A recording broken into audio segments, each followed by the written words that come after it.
దేవుని కృపావాక్యం వింటున్న మీ అందరికీ ప్రభు పేట వందనాలు. పరిశుద్ధ బైబిల్లో నుండి మనం ఒక వచనాన్ని చదువుకుందాము. 116వ కీర్తన 6వ వచనాన్ని మనం చదువుకుందాం. యెహోవా సాధువులను కాపాడువాడు, నేను కుంగి ఉండగా ఆయన నన్ను రక్షించెను. ఇక్కడ చూసినట్టయితే చక్కటి మాటలు మనకి కనబడుతున్నాయి. యెహోవా సాధువులను కాపాడువాడు. సాధువుగా ఉన్నవారిని వాళ్ళని ఏం చేస్తాడు దేవుడు అంటే కాపాడుతాడు. ఆయన కాపాడే దేవుడు,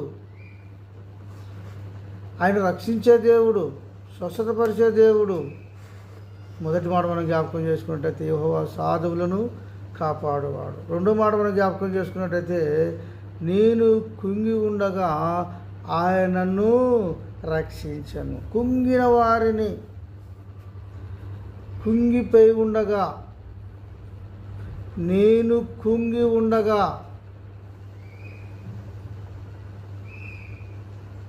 ఏ పరిస్థితిలో నువ్వు కుంగిపోయి ఉన్నావో, ఏ పరిస్థితిలో నువ్వు పడిపోయి ఉన్నావో దేవుడు అంటున్నాడు, నేను కుంగి ఉండగా ఆయనను రక్షించును. నువ్వు కుంగి ఉన్నావు, నువ్వు నశించుతున్నావు, కానీ దేవుడు మాత్రము నిన్ను రక్షించడానికి ఆయన సిద్ధంగా ఉన్నాడు. ఒకటి సాధువులను కాపాడువాడు, కుంగి ఉన్నవారిని ఆయన రక్షించేవాడు. ఈ రెండు మాటలు దేవుడు దీవించి ఆశ్రదించును గాక. ఆమేన్. చిన్న ప్రార్థన చేద్దాం. పరిశుద్ధుడైన తండ్రి, నీ కొందనాలు స్తోత్రములు తండ్రి.